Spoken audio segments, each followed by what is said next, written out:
Imagine being trapped in space, lost on a spaceship, and suddenly chaos erupts with screams of despair. I come across this little monster disguised as a survivor, tearing everyone apart. There's no point in running, the bullets just won't hit, and its blood is acidic, melting everything. Its mission? To devour humans and evolve, while you try to survive this space horror game. It morphs into this sinister creature and starts calling the shots. Get ready because it's got cockroaches, wings, and some brutal skills up its sleeve. Think this is easy? Check out the full video on our channel. It's a wild ride in the cold depths of space, where a ship drifts and the screams of massacre echo into the void. The guys on that ship are begging for a miracle to save their lives, hoping something will free them from the horrors of this monstrosity. The security team bands together to try to reach the captain's quarters, but they decide to ignore the nerd and focus on saving their own skins as much as possible based on the original plan. Following the trail of sinister screams, they stumble upon a mountain of dead bodies. Not even the security team had the guts to look at the dead, because what they wanted was to find survivors. That's where things go south, my friend. I've never seen a massacre this brutal. Among the bodies, they find one survivor, gripping onto him, but it turns out to be a monster in disguise. It starts wreaking havoc, smashing faces left and right. It takes out that guy in seconds and dodges bullets like it's nothing. Man, I don't even want to mess with this thing. The alien uses its own blood, which is super acidic, to melt through the guy's armor and flesh. And just when they try to inject the antidote as fast as they can, everything ends in disaster. They look at what's left of their fallen buddies while the beast crushes their remains. With a lot of suspicion, he makes a suicide attack on the alien, but the monster anticipates his move and shows him he doesn't stand a chance. It rips a glove out of the guy's head and burns his face off right then and there. There's no heroism in this story, just death. After he sends the guy packing, the monster returns to its beastly form. Honestly, anyone would have a better start than this. An alien picks up a fallen human's hand to identify itself and try to open the door, but when it realizes that won't work, it decides to blow the gate up like before. It bares its teeth, which are so sharp they could rip open an abdomen in a flash, and looks down, giving a little wave to the last humans. They spiral into panic when they see death casually approaching, and the beast devours everything in one go. Obviously, that's the mission of our badass alien, to eat humans non-stop and keep evolving in the depths of space, right in the heart of this endlessly expanding universe. A guy on a spaceship turns into an extraterrestrial creature in a mega crazy sci-fi survival game. The game they call Space Survival gives you a bunch of choices for aliens. It's an RPG focused on evolving as one of the many races in space. It's a super unique idea for a game, you know? Sometimes he turns into a metal grimy that destroys ships, and other times he becomes a mutant monster that wrecks humans in close combat. He's gone through every race, used every creepy creature, but there was one that captured his heart. After all, it was the unidentified aggressive space shapeshifter, nicknamed UAXM. To make things easier for himself, he just calls the creature a shapeshifter, inspired by the horrifying monster from that movie. Alien is a race that just keeps getting stronger, sucking up the genetic info from its targets. Man, this thing is the definition of a sleep demon. To kick things off, it seems super OP, but because it's ultra hard to play in the beginning levels and basically impossible to team up, they're considered the worst race in the game. That's why Rose became a fan so quickly. It's simple. She evolves in a really free way, based on what the player does. That's the vibe that hooked him. High risk, high reward. The player starts off with his newly hacked alien status and looks kinda egg-shaped. He blames himself for his obsession with Alien X and feels like there's no point in regretting his choice. Out of nowhere, his body starts itching like crazy as he sheds his first skin and regrets the decision all over again. Dude, he looks like an online class scorpion. What's he gonna do? This little scorpion-like creature's first goal is to find food because he wants to, get strong. He looks around the ship and realizes it's got to belong to a mega corporation or the Starship Union. That also means he'll get wrecked on the spot if he runs into anyone. So unfair, man. The alien then kicks off the game as a level 1 newbie, using some sort of excuse to gain experience. A baby alien. Then he searches every compartment trying to find food. After he stumbles upon a food machine and hacks the password super easily since it was 1, 2, 3,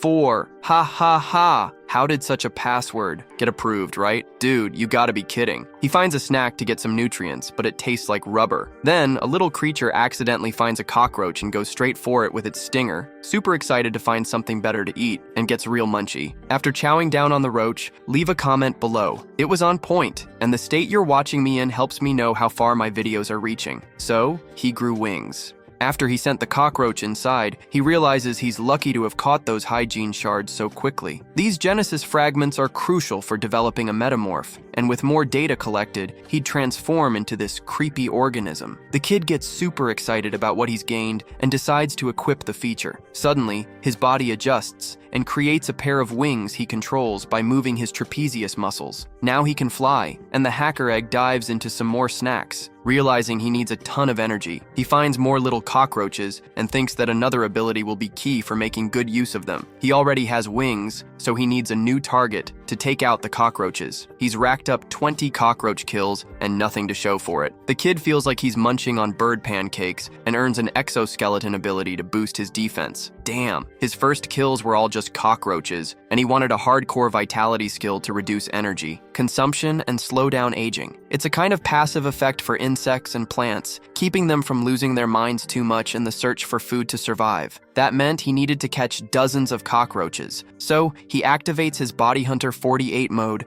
and turns into Superman, flying around to find more cockroaches, kind of frustrated with how easy this hunt is. Then he grabs another one and goes after more, all hyped up, looking like a yo-yo or something. But then he slips up and slams into the wall, like 30-1 in favor of the cockroaches. Mostly because the hacker uses the stinger to reach the cockroach and devour it right away. Then his wish is granted, and he gains a trait for raw vitality. The little alien wonders where to go next and decides to take a stroll in the cooling room next to the reactor, since it's a super important facility that almost nobody visits. His plan B is to blow up the reactor and the cooling room. To escape, the little dude is a threat wherever he goes. He sneaks into the ventilation ducts and notices the airflow is super strong. The only way for him to go is straight into the fan. Total ninja moves. With his skills, he figures out the right angles and jumps into a mission that's like all or nothing. Nobody can handle this drama. The hacking guy sails through the fan without a scratch, just having the time of his life. Then, he starts eavesdropping on some researchers chatting about crazy experiments with aliens and how the team was about to bail out that day. The alien is shocked when he stumbles upon a serious research lab. He realizes this is a mega corporation. Basically, it's a human faction that runs the whole solar system. Like, they're the Earth crew, and instead of a government, these sneaky corporations are pulling the strings of the nations. Damn, Elon, you really went all out with this one. So, Elon, dude, you're really pushing the envelope, right? I mean, these folks are super materialistic. Not to mention almost all the mega corporations are evil, turning good people into slaves. Sounds a lot like real life, huh? Isn't that like your boss? Then the flying alien sneaks into the room to check out more details. He thinks this ship could totally boost his life, kind of like if they specialized in mutant soldiers. Then he could feast on them to get a beefed up body. If they were doing psychic experiments, he'd just need to tap into that talent. He'd be the most OP character in history, and honestly, I'm thinking he might even outshine our amazing Saitama. And if he starts with some genius abilities, how wild would that be? He thinks getting psychic superpowers right off the bat would be like a dream come true. At that moment, the creature hears another alien's desperate cries for help. He zeroes in on the location, finding an amoeba-like creature with a creepy oxygen storage setup, and he's not down to bring it in just because of its useless ability. So he uses some hypersenses to take in the situation.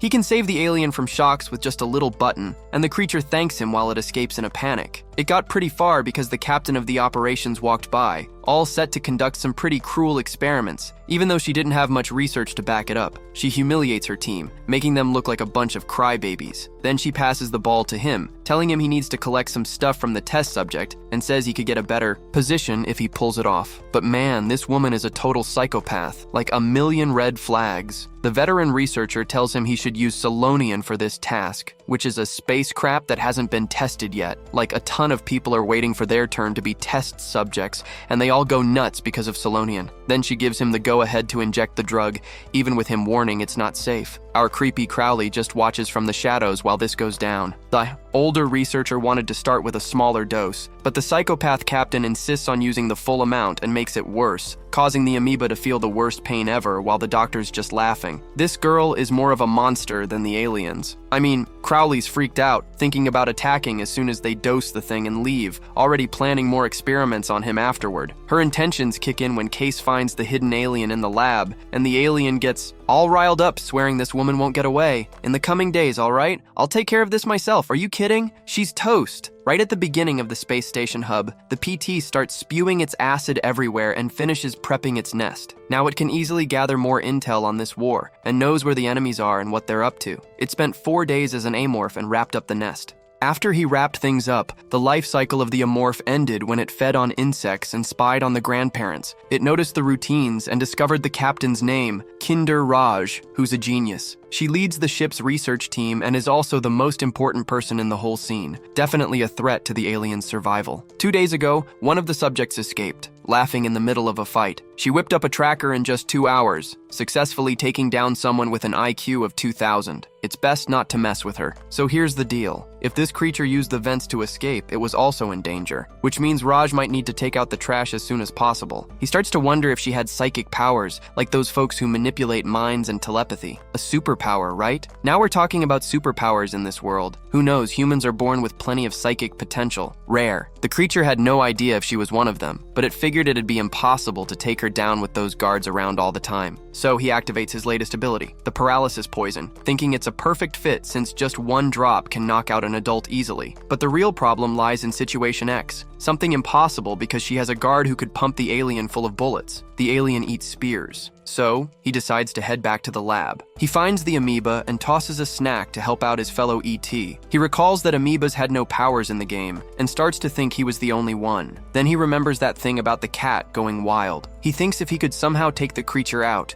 it would expose its weak points and it'd be easier to deal with that cat since it was alone in the room. So the young alien makes a decision to devour the little critter to use it as bait. Whoa, no, the kitty is going down, huh? He then starts watching the cat having a blast and takes stock of the situation, complaining about the cat and the premium cat food. This cat eats every day. He knows taking this cat out wouldn't be too hard, but the catch is, he can't get a hit because of the ventilation protected by laser sensors. How cruel. He can't make a decent play. The cat then notices the noises from the vent and rushes over to scratch at it. His yowl immediately catches the guard's attention, who is disappointed and outraged that the cat is throwing a tantrum again. Little does he know, Love realizes it was a dumb move to use the tail as bait, but quickly activates the monster's plan by using the soldier's reactions as a signal. The alien finally figures out what's happening, and everything unfolds when he distracts the crazy kitten by using an injured cockroach as bait. The hungry big cat crashes through the opening and ventures inside. The guards hear the commotion, but since it's always the same old story, they choose to ignore the racket while the kitten continues devouring the cockroaches. A mini alien trap arrives in the cargo area and encounters the feared Crowley. At that moment, the extraterrestrial demon swoops in and stabs the creature with its venom. Despite the screams, the kitten doesn't budge and stares down the ET's bite. To wrap things up, a little love bug smokes and takes a big bite, thinking it tastes super delicious. I doubt it's full of cat hair, but hey, for someone who eats cockroaches, right? It's all good. I think he was right when he said he was addicted to different breeds. On the other side, Kisar Ragi shows up at the booth, all flustered and upset about the kitten's disappearance. She blows up and loses her cool after the cat has been missing for 2 hours. The ship's captain tells her to chill out, that the animal probably just wandered off, but Kisar isn't having any of it. She gets on the captain's nerves, and he starts losing his patience. If it weren't for Kisar's rank, Ragi would have ordered her execution on the spot.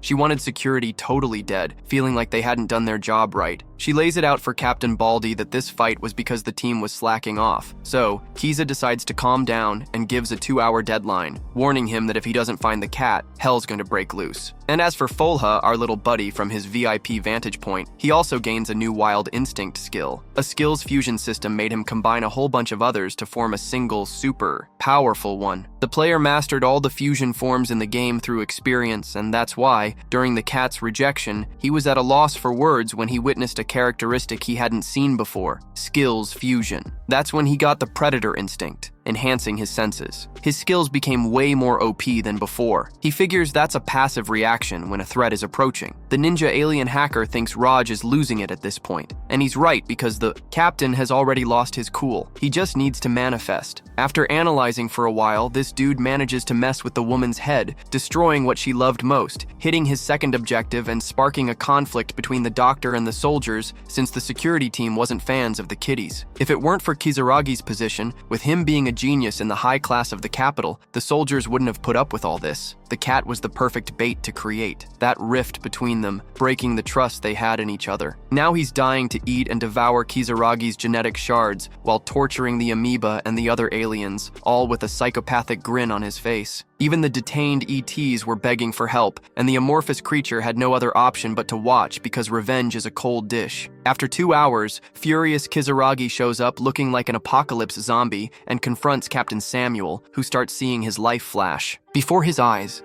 While the psychopathic doctor is dying to lock the guy up, things just keep getting worse as their fight plants the seeds of chaos. Kisaragi then has a moment of relief in the bathroom and storms out, slamming the door. The guard is unsure whether to follow them on duty. That's when our creepy clown sneaks in through the ventilation, ready to seize the opportunity. He's thinking she's defenseless right there while he waits for the right moment. As she's washing her face, the alien with the paralytic sting starts creeping up on the victim. But Jiraj hears the noise and immediately scans her surroundings. The alien lunges at her, trying to mess her up, but she manages to dodge it. I never imagined he'd be able to strike again so fast, but this time he gets the girl, injecting poison into her. She starts feeling the effects and eventually collapses to the floor. The last thing she sees is that creature savoring her flesh. Then, the monster begins to wonder how she felt, whether she was angry or scared. Dr. Kisaragi meets her end. But I never really liked her, and I bet you guys didn't either. But this guy is the weirdest protagonist I've ever seen. With the blood from the girl coursing through him, the amorphous creature levels up, enhancing its potential. Conditions for evolution kick in, and it gives a lively signal. Out of nowhere, its predatory instincts hit hard, revealing its future. With this vision of the future, it realizes the guard is nearby and gets ready. It uses every shred of time to escape and take out the security. As one of the guys enters the room, he sees the doctor's head rolling, completely confused. He's about to face the same fate when the monster responsible for all this grabs him, marking the second casualty in the fight. A little buddy asks how long security is going to take to arrive.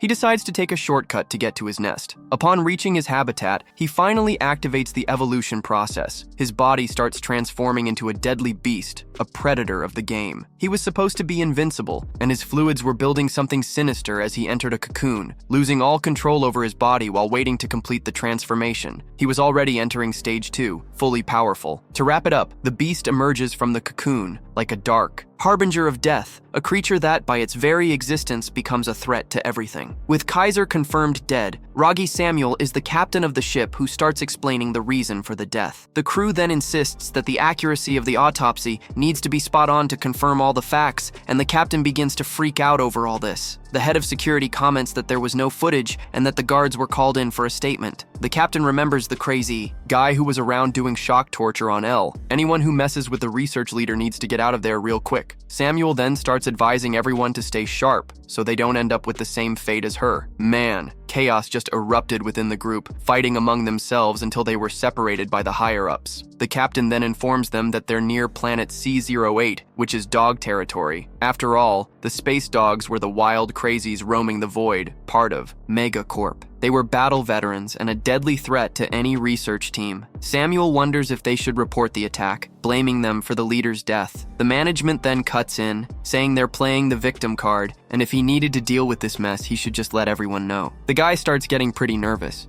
and he pays the guy around 100 million credits for the job. The meeting ends up deciding to send the courts and everything else to the space dogs, reverting back to what was once terrifying. Crowley is going to be reborn as a lethal alien abomination, starting out as a larva. He rethinks his strategy of planning, hunting, and surviving, wondering what his new goal should be. Upon closer inspection, the evolution of the amorphous creature has 6 crucial stages, from hatchling to larva, then pupa, and after that pre-adult, adult, and finally divine ascension. This stage could be the beginning. Survival might be just like the game, only ending after the ascension. The secrets of his origin are revealed in the game. He was the one who made it to the end of the adventure, realizing he could now unlock his abilities. It's a wicked scheme of conditions and a web of evolutions. Everything there was up for grabs, and he didn't let anything slip by. He left Kisaragi Eugene's body, half-eaten. Now, he wants to completely devour it to gain psychic powers. So, he decided to go after the head in the vent, but navigating through the ducts became a hassle because of his chunky body. However, following the scent of food, he located a stash packed with bodies, all set to become his dinner. One dude already said, "This is gonna turn into a feast." One of the guys is chilling to some music, and out of nowhere, he catches a strong smell wafting into the spot. Super confused, seeing a corrosive acid on the ground, little did he know death was just seconds away. The beast then impales him in the head, killing him in a bloody way. Man, this game feels like Among Us, doesn't it? Just a bit more intense. Then, our amorphous guy, along with the remains of the late Kisaragi, because of her status, well, disaster was headed his way.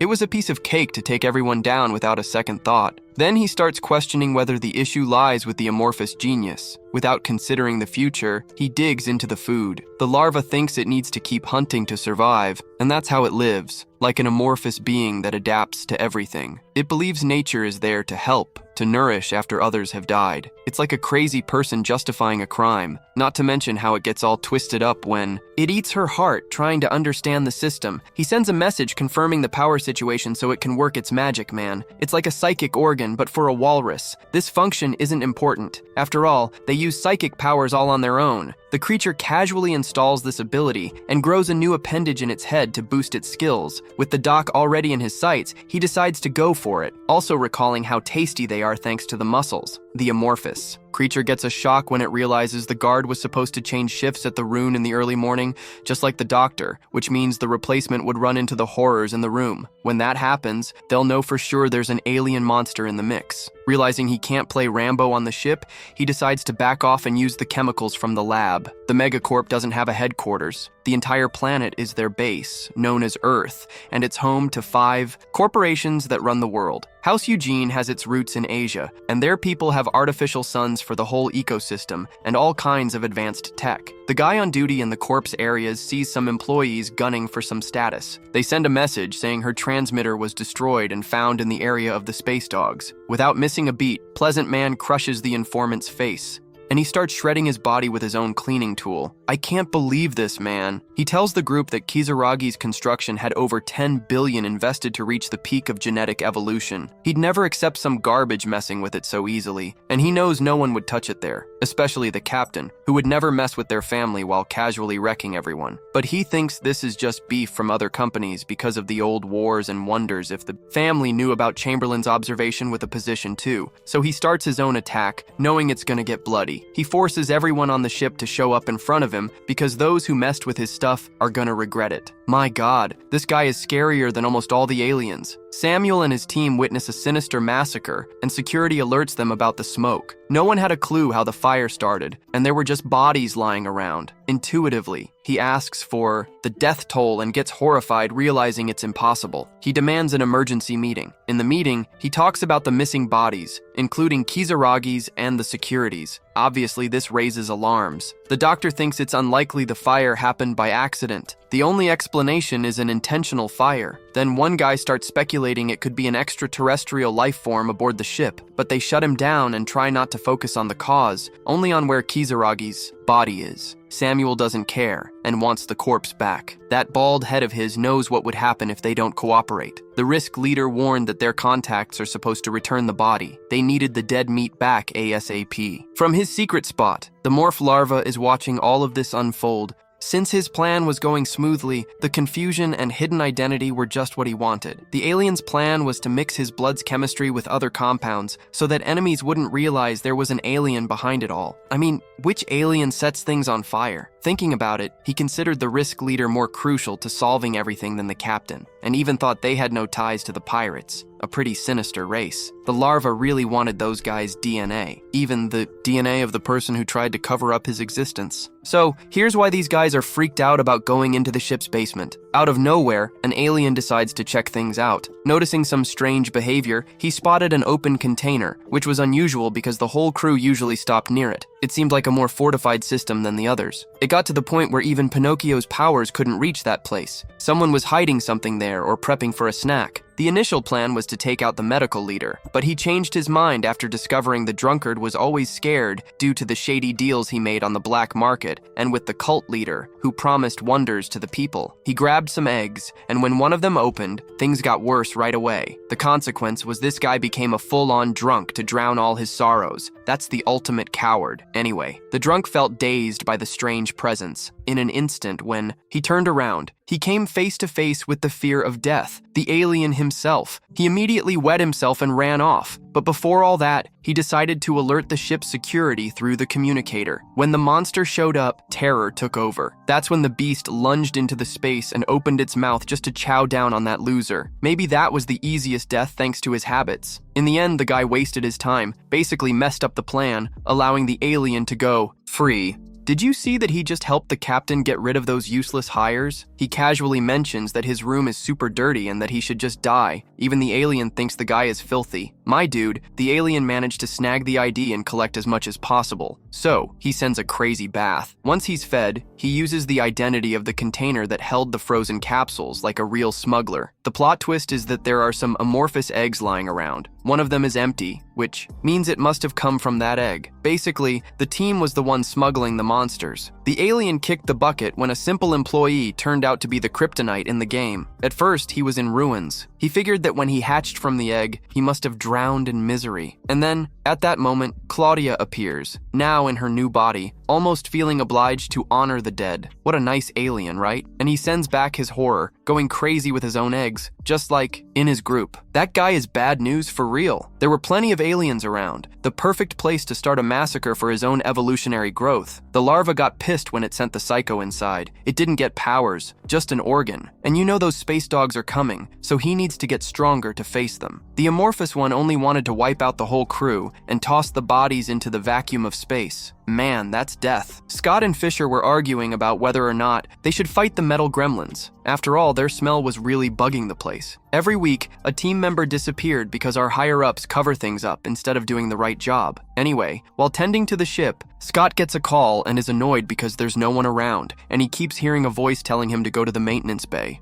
Without thinking, he walked through the dark space, guided by the smell. He tripped over a screw and then started hearing about the fate of the missing. He thought about those gremlins, connected the dots, and guess who was coming to bite him? The shapeshifter. It was pretty creepy, especially since it was Cameron. Luckily, Scott was there, stuck in a dead guy's conversation screaming help into the void. Then Finger showed up with Scott's Goro and wondered why he couldn't find him. Then he heard him calling for help from a basement. Finger followed the same slow trick as the other guy. He suddenly stops what he was doing and finds a flashlight on the floor, blood running down his neck as he discovers the remains of his buddy being devoured by a sinister creature. He didn't even have time to scream. The shapeshifter had already attacked his mouth. 2 randoms in one move in an epic flash. The larva was thrilled with the ongoing killings. Its voice copying ability had come in handy amongst the creatures. A worm, a red larva, a monster that mimicked voices, capable of deceiving even on hard difficulty. Apparently, it seemed like a worm from its owner. It was really lucky to bite that creature, but its skill was pretty different and not as powerful compared to the real deal. Still, it managed to replicate the last person's voice it bit, which was super useful. It then started to relax and think things would turn out fine. Coincidentally, it wanted to set its sights on Cameron next for a snack. Sorry, Cameron, 3rd time's the charm. The amorphous creature then got dizzy and was curious about how the slime,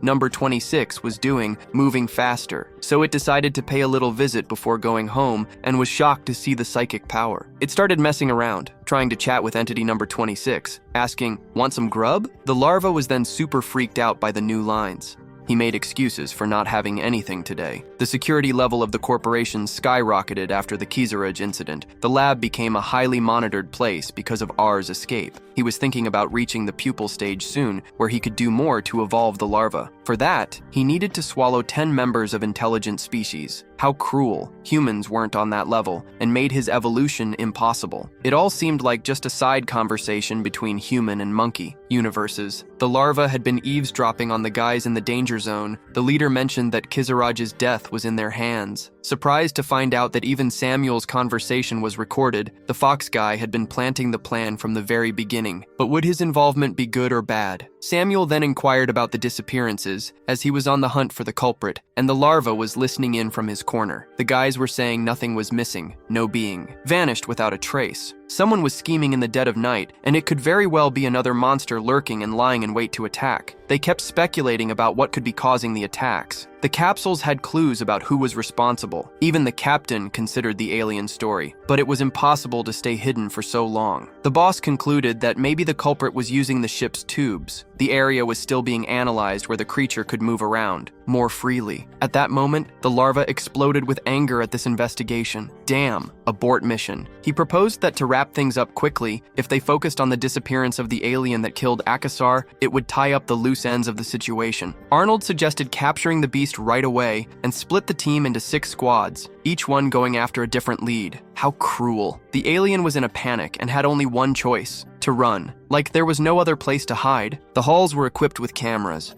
and the ventilation turned into a trap, and with no options left, he started thinking about whether to fight or flee. Remembering the smart guy up top, he thought about revenge. The idea of getting caught was an affront. His bloodthirsty killer wasn't backing down and wanted to humiliate the soldier team even more, painting the ship red with their blood. He aimed to take out the whole squad on his own. An agitated alien began to supercharge his hypersensitive senses, analyzing every enemy, movement every second, in every area. He cranked up the ship's capabilities with his senses and felt like a parasite, fully in the loop of everything happening, knowing where leaders Samuel and Arnold were and how the guard was moving, with the troops split into 2 fronts. The plan was almost complete, like a puzzle where he would shift the pieces based on the guard's weapons. The alien was about to kick off his action. The guests began a sweep of the area, and teams A and B were briefing. Arnold, who was in charge of planning to eliminate any threats before Mac's arrival, things were going to get rough by the end of the day. Yeah, right. Teams A and B were moving full throttle, finding a tough route to navigate. Team A had to proceed with caution and precision, while Team B checked the status of the cameras and called the guys to regroup. Just then, Team B2 let out a horrific scream, claiming they'd seen a monster. When questioned, Team B3 said the monster had grabbed one of their own. Chaos ensued. The risk leader was super scared and realized that the alien could take someone out in an instant. It struck him just how intelligent the beast was. Things were about to get real. He ordered everyone to shoot, even at their shadows. Then Team B3 started searching for B2 with the same determination as before, working together on this mission. But B3 kept reminding everyone that he could hear something. Weird noise, and I wasn't sure what it was. Is it B3? This is B3 relieving the team. But right after that, he said B3 got caught by the creature, turning the whole plan into a mess. The guy is playing 4D chess in a 3D world. Are you kidding me? My God. Arnold steps up and asks what's going on, but the soldiers couldn't get their stories straight since they were dragged away and didn't notice anything. Arnold started to lose his mind more and more when he threw his headset on the ground. I couldn't get answers from the soldiers about something happening right under their noses, so he grabs the radio and decides to come up with a different plan, asking B3 to say his name. The alien was next to him and told him to repeat his name. From there, it was just chaos and panic. Arnold was super pissed about the lost monsters and told Team A to get informed, seeing that the other team also fell to the amorphous creature. He wiped out Team B with the help of number 26, cutting off communication and the images of the decimated bodies and severed heads. Total destruction. 1B3 got his brain fried and even blew up the soldier who wanted to fix the radios with his new skill, a neurotoxin gland. It was easy as pie. He was surrounded by dead soldiers, extremely satisfied with his new achievement. How to put it? And since Team A was on high alert, they knew they had to be careful. They were aware of his tone of voice. Check the ventilation shafts, he thought, realizing that knowledge and power can sometimes be a double-edged sword. Creepy. Team A reports the way and tells everyone to go right, reaching the spot. Arnold starts reminding them of the copying power the enemy had, ordering them to shoot if they heard anyone with a human voice, and there was someone whining. So the troops, thinking it was a trick,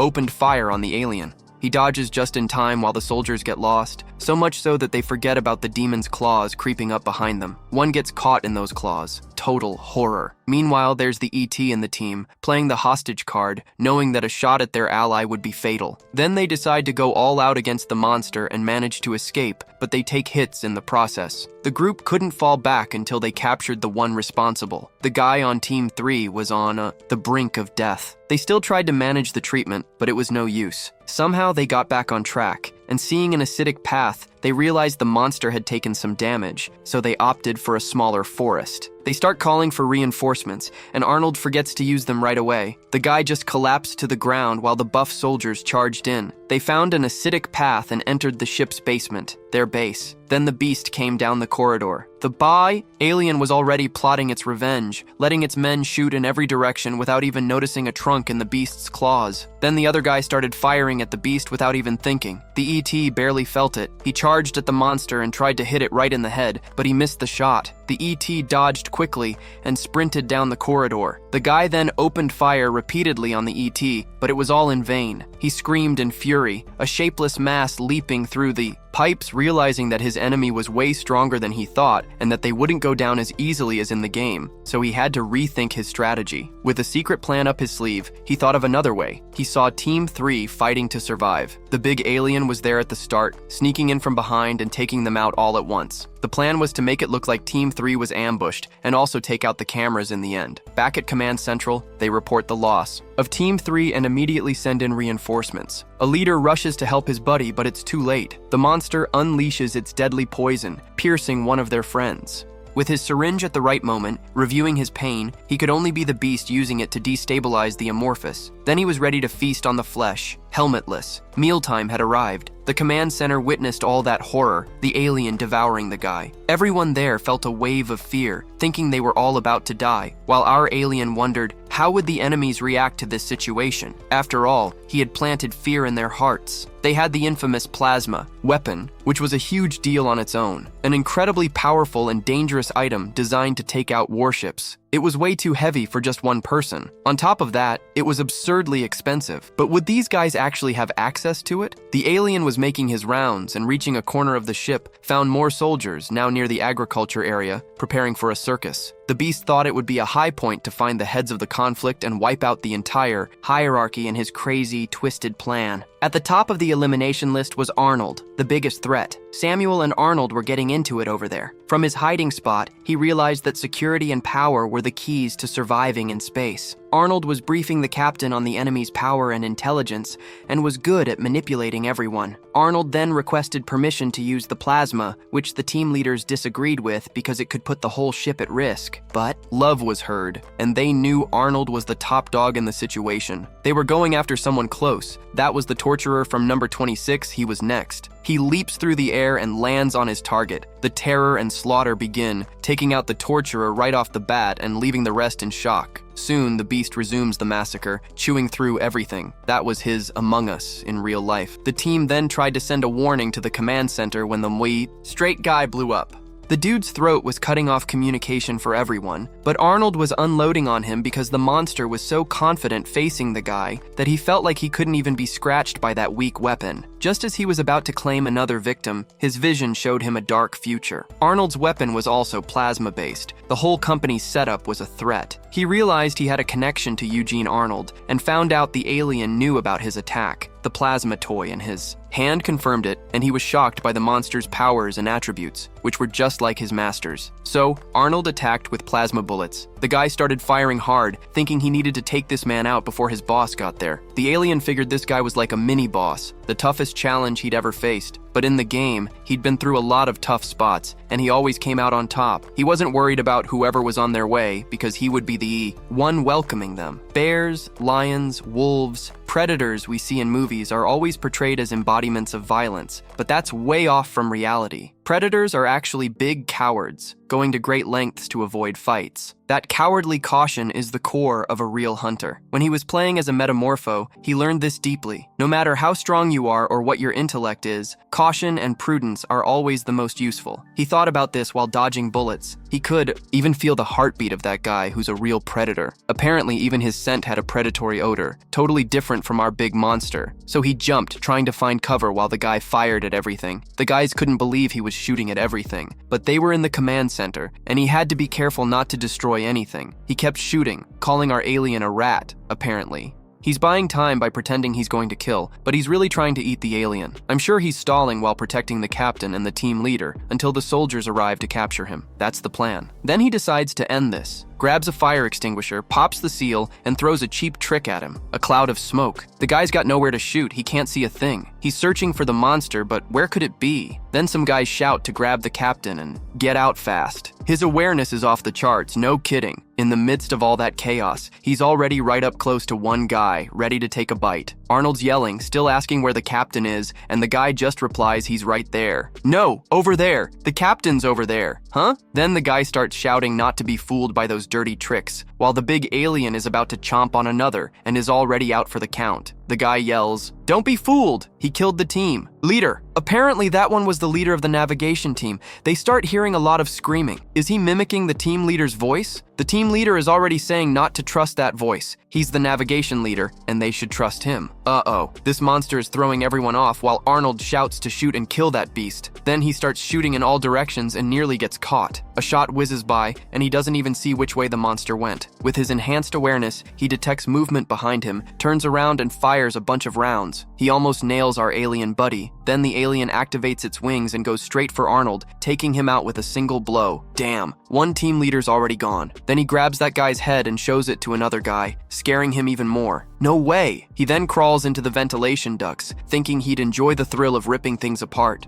That guy's meat, man, he was such a pain, but his nest is calling him to take off. Samuel is super mad at everyone for messing things up and told them to clean up the control room right away. The doctor dropped some really grim news. Everyone was shredded, except for one guy who survived and totally shocked everyone, immune to the creature's toxin, but he's gonna have lifelong consequences. Poor guy. They broke apart Arnold's plasma gun and brought it to Samuel, who was thrilled. One less weapon for the enemies. He had no clue what to do next. Samuel was in a tight spot, going back to the ET and chillin' in his nest. The captain wasn't on his mind. Looking to expand his territory, he chose two spots, a super-stocked mess hall and the arsenal, where all the ninja weapons were, plus a lab full of DNA ready to go for use against the pirates and enemies of the future. So he started taking over the mess hall and the lab, and to top it off, he stole a plasma launcher. He was suspicious of Arnold's master, thinking the guy might cause problems with the pirates. Suddenly, number 26 showed up, super happy to be done with the experiments. An ET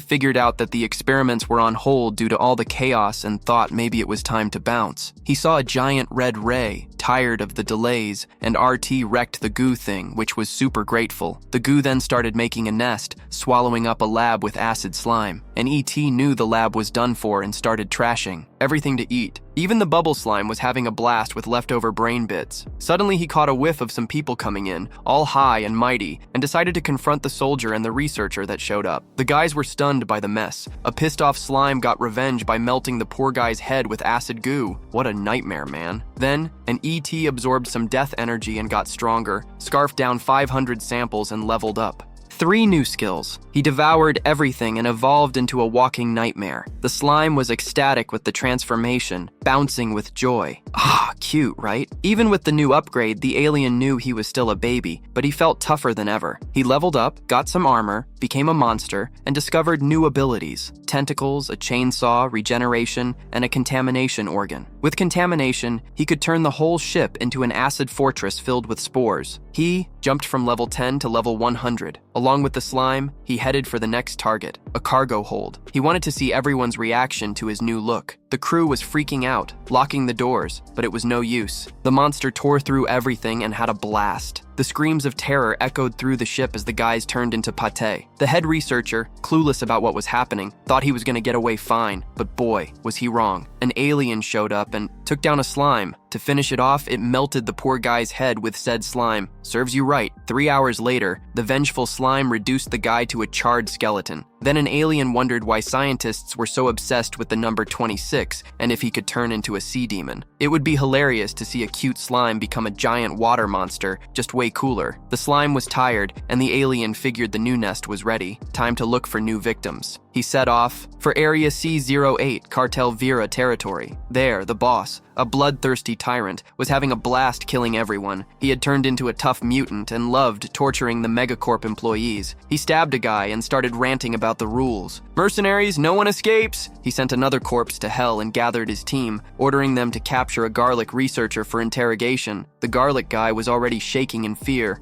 It was mentioned that she had a connection with Captain Samuel. The job she had was through this connection, but unfortunately, they lost contact. Then a big boss there starts getting furious and demands she explain what's going on. She keeps saying that Captain Samuel from the Comet research team requested the body, while the boss asks if Samuel's family is around, since he knows them. They're the third most important group in the mega corporation, the top nobles, a woman from the family, and Jim. In their last contact, they offered 1,000,000 credits. 1,000,000? These guys are insane. He gets a whiff of conspiracy. The atmosphere in the mega corporation is pretty dire, and there are also rumors about the Earth Clan, and Jim has been getting threatened a lot by the new Eden Clan from Mars. The Eden Clan's main business is starship development, but on the down low, they also dabble in genetic modifications of bodies. Jim must have some type of modification. Those Eden guys pay big bucks to get their hands on that kind of body. He starts to smell money and wants to wipe out the entire Eden Clan that messed with his body and get a hefty payday. So he asks if the communication was cut off due to interference, and she says she's not sure. He then mentions that there's a pig from the Megacorp operating in their territory. He doesn't know who it is, but he's got guts. They decide to head for Samuel's ship after finishing up with everyone sulking there. Then they blow up the ship and erase all traces. And they do just that. With the bomb, they blow the whole ship to bits and take off quickly using the ship's thrusters. Meanwhile, the larva alien was hooked into the arrival of the space dogs and used its super sensors to track the entire ship and confirm their location. The space dogs then charged into the nest thinking they were going to find some nobody to take over.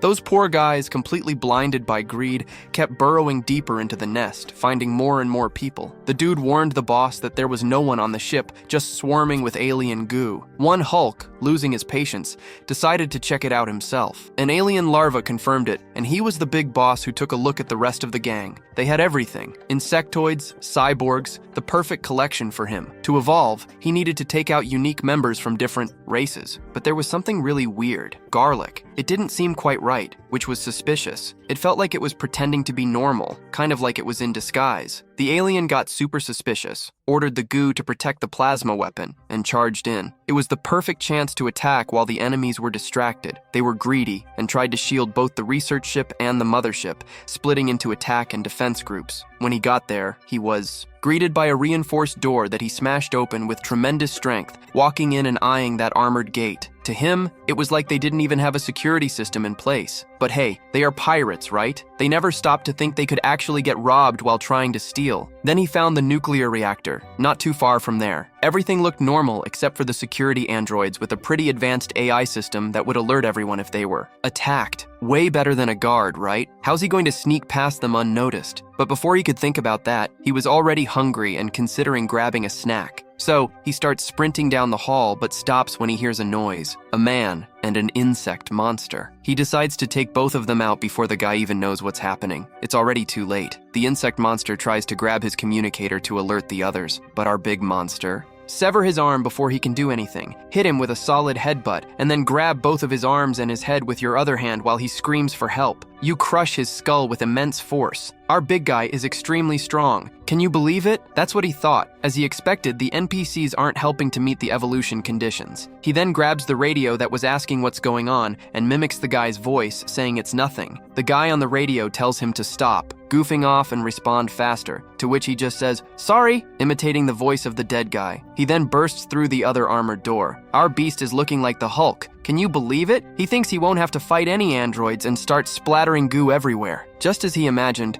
a human would have easily noticed this, but he's not fighting humans. He's up against androids. They weren't trained or equipped to handle unexpected situations. They just do repetitive moves. So now it's time to turn off the reactor, with plenty of goo already in the control room. Everyone is calling for backup because there's a monster trying to break down the door, and they don't have enough guys to send help. The guys keep shouting, "Where's the captain? The team leader? Everyone's dead. Man, it's total chaos." Everyone's losing it. The captain of the mercenaries and their guards are watching that battle in shock on the cameras. No one there wants to die in a smoke grenade. Everyone is losing it, and the captain watches that terrifying scene, wondering what's going on. There are weird plants everywhere. There's no sign of people. It looks like a ghost ship. They then decide to try to understand what's happening and who the attacker is. They're going to replay all those images, but all they see are dismembered men or whole men without any minds. No one on that ship is in a good position to explain what they were dealing with. He then tells the guy to go further back in the footage. There it is, the footage from them in Sector B3, trying to fix the transmission. He keeps watching that scene, wondering if that drifter might be Blood Samuel, with all his manpower gone and the crew pretty shaken up. Suddenly, he sees a monster attacking from above. Damn, it's a highly intelligent and extremely dangerous creature. Are you kidding me? He was worried about surviving, taking care of his family and Jin, but first, he needed to focus on getting the body back safely. Then, he turns to Nualho, who's completely rattled but not listening. He shouts her name again, Nualho, asking if she mentioned losing contact yesterday. She says the original plan was to find them yesterday, but the ship didn't show up, so they spent the whole day searching for it. Meanwhile, the mercenary leader discovered all the details about the research ship that was on its way here. The problem is, they don't know what creature this is, but they managed to sneak in silently. That's what he thinks, and they probably don't even know they're here, right? I doubt it. He decides to hunt that creature down first and kill it, then look for the body. But then someone warns him that there's a problem. The guy asks what's up. The ship's engine broke down. Damn, he gets furious. It was running perfectly. The guy keeps saying it's completely melted and impossible to fix. He starts cursing a storm and slams his claw hand against the metal wall, wondering how that creature dares to mess with his ship. He's gonna chop it into bits. This guy is tough. It's like Predator versus Alien Alho right there.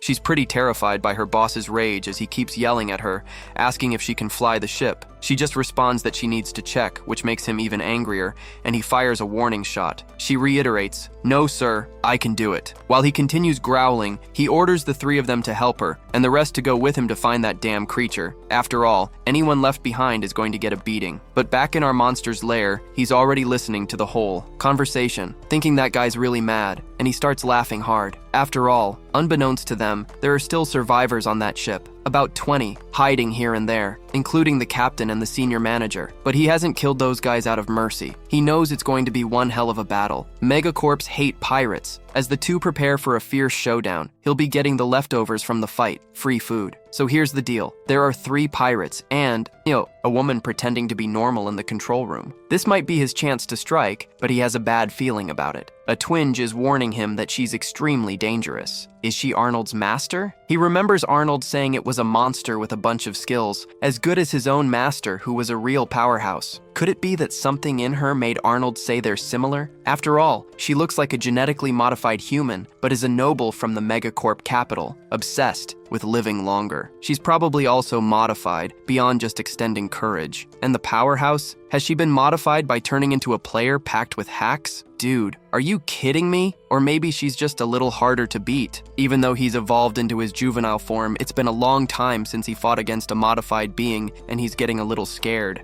And feeling pretty pumped, he decides to start with the weakest link, the pirates. There they are, totally freaked out, following their master who's totally out of it and keeps roaring. One guy is literally a lion. Suddenly, one of their communicators starts beeping. Beep, beep, beep, beep, beep. The boss asks what's up, and the human biological detector is pointing to the captain's cabin, but the way in is completely blocked. Maybe he has a drill to make a hole nearby. So the guy starts cursing out his subordinate, telling him he doesn't need to ask for permission every time he needs to take a piss or a dump. The subordinate quickly replies, "No, sir, I'll do it right now," and starts drilling into the hull, making a hole. That beep keeps going, and before long he gets a warning beep right in the middle of the chaos. These guys are fully armed, so everyone is scrabbling for cover. The insect man tells his crew to move while the boss steps inside. He starts crushing everyone with his claw hand, a total monster, truly deserving the title of Predator. While he's finishing off one of the guys, lifting him with one hand, can you believe the size of this dude? He's at least 2 meters and 90 tall. Another guy is terrified, saying he surrenders, and the boss just starts snapping his fingers. But, of course, he doesn't have any fingers, just metal claws, shrugging off any talk of surrender. The guy goes on to say he's the head of the medical team on that ship, and that he'll be super helpful. The boss realizes there's a doctor there. What on earth is the captain doing with him in the cabin? The guy starts explaining that the captain fled from there to get to the escape pod. In the end, he abandoned his own crew and ran. The guy isn't sure if he actually got away, but that's all he knows. Unfortunately, his ship was destroyed by the monster. The only human who knows where the body is located is on that escape vessel. He stops and thinks, that guy over there is a doctor. That means he knows where the body is. So he asks, "Where's the body of the nobleman that's inside that ship?" One guy replies that the monster took it. Now, that monster has totally messed up the mercenaries' plans. He punches really close to the doctor's face, asking why on earth that, sure, monster would want a body. The guy keeps saying that the monster eats human bodies, which means time is running out. He then sends his robot soldiers and cyborgs to take out the monster since it has the body. They're supposed to split into groups of 6 and to let him know if they encounter any issues. The guys then head off. A big guy over there keeps saying that the doctor mentioned he wanted to become a pirate and that they have an opening for a doctor on the team. He then asks if that doctor has any skills in genetic engineering. Just as the doctor was about to say he doesn't, he remembers that if he says no, he's going to be in deep trouble. So he completes his answer. "Sorry, oh, of course I do." He adds, "Don't just say no or things will get messy." So he decides to keep that bit to himself. After that, the big monster catches wind of the whole conversation and knows their entire plan. Things wrapped up faster than he expected, but that's probably because their captain is a mutant Hulk. He then notices the members are organized into groups of 6, led by what seems like a regular army. He decides it's time for him to move as well. He turns to the slime and tells it he's going out for a bit. The little guy starts saying he wants to help. After all, he's acting like a kid wanting to help his dad. Apparently, this creature also needs battle experience, but unfortunately, he can't let that little monster mess up his fight. After all, the enemies are pretty dangerous, so he starts pacing, thinking about where to begin, and decides to head over to the arsenal. While he's there, the guys are acting like they're in some galactic jungle. What kind of monster can create plants bigger than a door? They need to clear out all those plant roots so they can install the plasma cutter. One of the cyborgs starts hacking away with his machete, but when he cuts through one of the roots, goo squirts out and hits another guy who freaks out. Gross. But then suddenly, he notices his machete starting to melt, and the guy who got splattered with the goo is also melting away. What the hell just happened? I know what happened. And before they can help the other guy, our big alien drops in from above and delivers a heavy blow to the guy's gut, knocking him out. The monster has arrived, and he's looking way different than they saw before. He's evolved. Then, they all start firing at the monster, but the bullets just bounce off his tough skin. He takes out one guy and finishes off another. Now there's just one bug left. The slime jumps on the bug's head and starts melting it. Unfortunately, one of the guys manages to access his communicator, saying that the monster is right there and they need backup. That guy got knocked out before he could finish his sentence, and the communicator keeps asking where he is. Our alien grabs the communicator and mimics the guy's voice, saying they're wrong, that there's nothing there. The guy on the other end is freaking out. If he keeps messing around on the radio, things are going to get ugly. Our alien decides to keep the radio since it could be handy for creating a good distraction,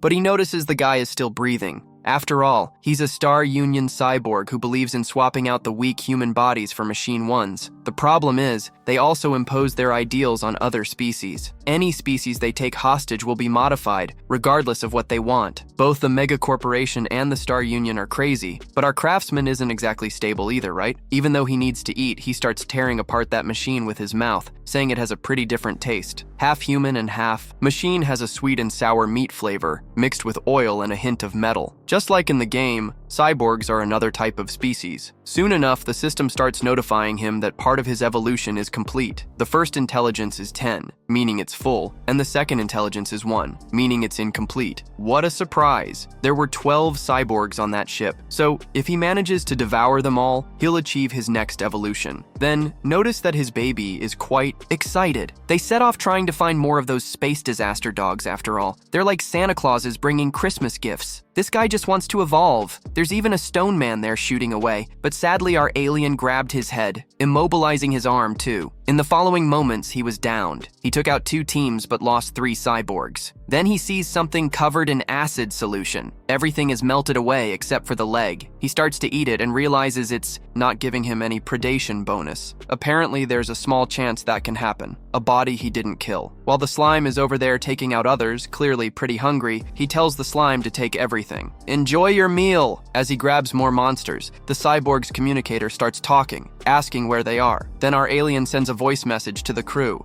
He's saying he's looking through the arsenal and devours that cyborg. Then one guy asks if they're in the lab, and he just says the lab is clear, but the guy finds it suspicious. He's not the one in charge on the radio. Our alien dude just says he's getting ready to loot everything, and the other guy agrees. These guys, even though they're pirates, are pretty messed up. There's this one guy who's just a mutant Hulk, but our alien dude has got his eye on him. He then notices he can't believe he's walking alongside that blob. If all the players saw this, it would be wild. An alien and a slime. After all, the blob is a specialist in solo missions, and isn't the type to have many friends. Everything feels pretty different from how he used to play the game. Our big guy, Leo Zhao, is super strict with all the reports because of his military background, so I can't help but wonder how that guy dares to break the rules knowing what could happen. After all, he still has that predatory instinct and knows this is a trap. He then contacts the rest of the crew and warns them something's off in the lab. They better get ready to raid the place. Leo Zhao asks him where the engine room of this ship is for the doctor, and he leads him there. After all, he's really on edge, thinking that no one's gonna lay a finger on his battleship. He's determined to plant a bomb in the engine room. It must be a nuclear fusion engine. A small bomb should be enough to blow everything up. Once he's out, safely, he can remotely detonate it, and that monster will go up in flames along with the ship. But the fallout hits the guys still inside the ship. Still, there are a bunch of guys there for him to recruit and turn into pirates too. He decides to just take the doctor and Nail, who's like the garlic. He then turns to the doctor. He asked what he knows about the monster. After all, he's seen it more than once. Does it have any weaknesses? The guy says no. The pirates start getting really worried because he didn't give a very honest answer to the big lion, and the doc just insists he's telling the truth. Meanwhile, the big lion thinks this doctor is a coward. Is that all he's got to say? Sounds like the doc is more scared of the monster than he is of him. Just as the pirate is about to kick the doc out, a chief pipes up, asking what the monster's strength or trait is. The doc says it moves like a ghost and can eat humans in the blink of an eye, leaving no traces of the bodies behind. No one even realized that several people had gone missing a long time ago. The big lion's there calling everyone idiots, but the doctor states that their ship has multiple security systems, so many that it's hard to keep track. Yet, he managed to bypass all of them, slipping by and taking out targets like a phantom. The big lion thinks all of this is ridiculous, but he knows he needs to rally his men, so he starts alerting everyone over the communicator about a change in plans. Little does he know our ET has been monitoring everything, and that guy is pretty smart. He even pulled off an imitation that fooled the humans, probably thanks to the wild instincts of the mutant Hulk. Guaranteed it's too late now, and the pirates are heading to the new location. He decides to come up with a new plan, so he pulls the vines from the back of his head and connects with the slime, calling it nest management. His cognitive skill expands throughout all the branches of the ship, and the flow of feeling moves through these branches of consciousness, leading him straight to the hallways and rooms. My connection with subsidiary organs is fully complete. They are literally inside our ET's stomach now. He then starts activating the parasitic spores, and a kind of gas begins to intoxicate everyone there. Some try to run, but they can't and end up falling. After he activated his youthful state, he'll be able to handle things a bit better. This time, he switched it on out of sheer curiosity. Wow, now he's totally worn out, and all of a sudden, he's super hungry. After using up a ton of energy, he starts to head out, while Gozma asks where he's going. He just says he's hungry and is going to grab a bite. Next thing you know, he's there chomping down on the dead guys, thinking the pirates ditched. They're buddies. No way those guys are loyal. Not that he cares. It's better for him anyway. Better to eat than to fight. He then gives the leftovers to Gozma like it's a little puppy. 5 out of the 7 he took out were cyborgs. He still needs a bit more to evolve. He's got 2 left. That means it won't be long before he hits his young phase. Unfortunately, the other 5 bailed and are holed up in the training room. They ran straight there thinking they'd have a clearer shot since there's more room than in most of the other areas. But you know what? The last crew thought the same thing, and because of him, that place turned into a slaughterhouse. He can sense the pheromones, the breaths, and the heartbeats. They saw all that footage, caught a glimpse of the room, and you bet they got terrified. So he grabs Maba and tells her to hide behind him because it's about to get real. He starts smashing the door and charges in, thinking taking out a few more won't make any difference. Meanwhile, in the training room, some dude's blasting away at our alien buddy who feels nothing. It's all pointless. The guy realizes it's not working, so he tells the alien to screw off and pulls out a lightsaber, asking the alien if he knows who he is. I think you're a future corpse, my friend. And pretty soon, too. He's second in command of the Drava cartel and starts going rogue. The alien Ravi, even he, is pulling off some moves with that lightsaber.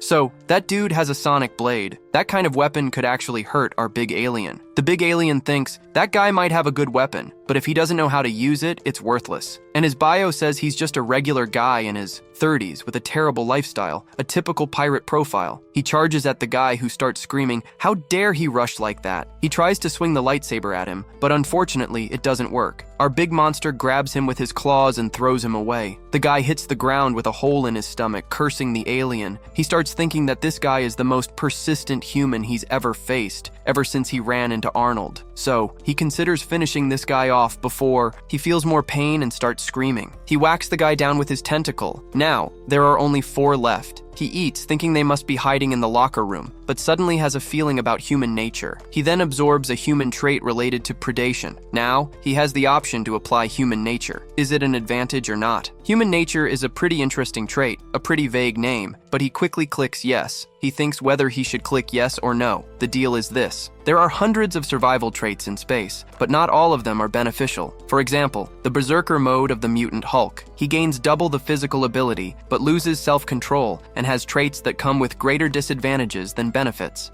And the features, with their wildly different names, were lethal. He's there, eating and thinking. He's trying to figure out whether it would really be beneficial to live in space with human traits. After all, the Stellar Union kidnaps people and turns them into robots, while the Mega Body creates monsters around their geniuses according to their whims. This is the universe where species lead human civilization, so it's a form of existence that would grant them human characteristics. If it were a trait that boosted human emotions, it would be a total disadvantage for an amorphous being. He feeds on intelligence, and the risk is pretty high, so he thinks about hitting decline, but before he can do that, his subsidiary organ nudges him to reconsider that decision. Apparently, it's pretty important. His little tentacles are urging him to make a risky choice. Maybe he can trust those chin tentacles more, so he decides to click yes. A flash of light fires up in his head, and nothing happens. No visions, and no overwhelming guilt either. Apparently, that trait is a mental one. Right now, he has a superpower enhancement that ranks at 3 out of 6 predator senses. Super potent organ, human nature plus 3. He'll be able to gain that superpower enhancement, and the details of his human nature will help him make the right choice. Maybe his choice will be worth it. It can't be that bad, right? Then he thinks he'll focus on fulfilling this skill condition. He asks the little amoeba next to him if he's okay, but the amoeba just keeps asking why our big alien buddy wasn't moving. It was really weird, but the big alien just says he shouldn't worry about the ET because he can smell all the pirates from different parts of the training room. And he's not gonna let any of them get away. No, unfortunately. The pirates are going in, and the massacre is about to start. Screams ring out across the ship, and the guys are begging for their lives, asking not to be killed. One guy, armed with his pistol, starts shaking at the base, thinking he's probably gonna be the next one, trembling with fear. Compared to the others, he's the softest pirate, the one who hasn't done anything to deserve this. Suddenly, he hears some cracking noises, followed by more cracks and footsteps. While he thinks only Chief Zubaka could protect him from the danger, that thought keeps running through his mind, right when our big guy is lurking nearby. Our big guy keeps looking through the cabinets, but hasn't found anyone yet. The guy's already in another spot, hiding, planning that once this is over, he'll hightail it out of there and maybe head to the Stellar Union. After all, even the Brava cartel wouldn't stand a chance. And then, suddenly, even with the cabinet door closed, our big guy busts in, smashes the whole cabinet, and opens his mouth full of teeth, dripping with drool while he screams, "No!" And just like that, Elvis is gone. Poor guy, man. I really felt bad for him. One of our big guys finishes him off, thinking he can't hide from him for long. Now he's got 11 cyborgs down and only needs one more to reach his new form. But the only problem is that the other one's in the control room, and that room has that woman in it, and he doesn't want to mess with her. After all, she's a genetically modified human and probably comes from the Eugenio family. So he decides to take out the leader first, but suddenly his sensors pick up another presence. He shouts to our big guy that he's gonna finish him off. One of our big guys manages to dodge the shot, and there he is, our big predator lion, claiming he's taken down more of his men. But he also killed his second in command. Oh, he's not gonna let that slide. Look at the commander there. He found our big alien first, but still decides to confront him head on. After all, that mutant Hulk has some pretty useful genes, and he needs to stock up on genetic essence before heading to the control room to face that woman. There's also the temporary leader of the medical team, right there, who sided with the pirates. Of course, he'd side with whoever's losing since the alien doesn't have a side. The big alien thinks that guy's gonna end up in his stomach anyway, so he tells our Bubble to hide. But Bubble says he's hungry too and jumps off his shoulder. I think that slime might be our alien's weakness. So, one alien hides and camouflages himself with the same color as the wall while warning the baby to be careful. I knew that guy was at least 9 feet tall. He's actually 3 meters. maybe our big alien doesn't stand a chance after all considering the size. Different since he's been upgraded into a better Hulk mutant. So, he decides to test if this guy is really as tough as people say. Some guys in the command room, watching this unfold on the cameras, are wondering if they can do something. One of them says if he wants to act, he can, but his head will be crushed if anything goes wrong, since he didn't tell anyone to help. But that big cyborg just says he's pumped about potentially scoring a piece of the loot. Meanwhile, Manuel Garlic is clicking away, saying he's almost ready. That guy is getting super anxious, since it's taking forever, and she says she's outdated, so she needs to download some AI updates for the Megacop battleship systems, as well as for the space engineering and quantum computing core. It's not easy stuff to handle, so the guy starts leaving, saying they're in a rush to help the boss. While she thinks Arnold played it really well, that monster used smoke to hide. But he can't fool her because she has a sort of remote vision. She's monitoring the data and thinks he's cleared out the whole lab and got his icy hands on the genetic sample vials. That creature is incredibly bold and smart. He took all the samples, meaning he has some serious skills. Maybe he can even evolve and absorb Genesis. If that's the case, he must be just like her. Wow, maybe this girl is extremely powerful. She then realizes things are becoming pretty clear. Her boss isn't going to be able to beat this guy. That monster is just a pawn, a strong one at that, doing someone else's bidding. He's a pathetic creature and doesn't even know why he was created. She was getting tired of him and might send him back to base after a while, but that's good news for her. She won't have to worry about him anymore. These pirates are of no use to her now either, so maybe she should reduce the number of geniuses that monster can absorb. Then, the guy starts asking her if she's done, and she stays quiet, still walking in her shoes. After all, she's got a lot of names. She takes off her glasses and a sword emerges from her body. She removes her lab coat and reveals a battle uniform. After all, her family calls her Shadow and everyone admires her. She's a family leader. Kira and Gin call her White Code, and her dad used to call her C. She's the most technological being in the entire Eugenio family, the only heir of the forgotten lineage. That girl is tough. And there, it's our predator versus the alien. One guy is already charging at our alien. With all his might, he throws a punch right near our alien's face. It was close. The alien doesn't take it lying down and takes a few swipes at the predator's leg, but it barely scratches him. Then, he jumps back, knowing it wasn't going to work, just as a big lion charges at him. His tail brushes against some kind of plasma grenade, and he gets hit with a massive shock. This is the first time he's felt pain on his superpowered organ, his skin. He tossed a plasma pulse grenade without even realizing it. Man, after all, he thought it could be some kind of battle android, and he was wrong. That weapon doesn't even affect him. Our cyborg lion is already telling him he's not a weapon created by the Star Union. This guy isn't too bright, huh? Our extraterrestrial thinks he didn't get the memo, so he splits his fur with his claw and reveals a button. The button to activate Berserker mode. But our alien is already onto that mode. He set up a bomb in the nuclear reactor, and the detonator is synced with his heartbeat. If he dies, the whole ship and everyone on board are done for. It's a bomb. He then starts feeling a reaction in the doctor's body. Apparently, he's lying. Is he really going to blow up a bomb? It looks like this lion values his life, has high intelligence, and is pretty cocky too. Is there nothing in him that would lessen his will to live? He then presses the button, and all his cells start mutating, filling with legs just like the Red Hulk's cells. He starts getting extremely furious. His skin begins to reshape, gaining bone-like features, and his already massive body starts growing even more, making all sorts of cracking and popping noises. He starts grunting really loudly, and his body becomes stronger and stronger.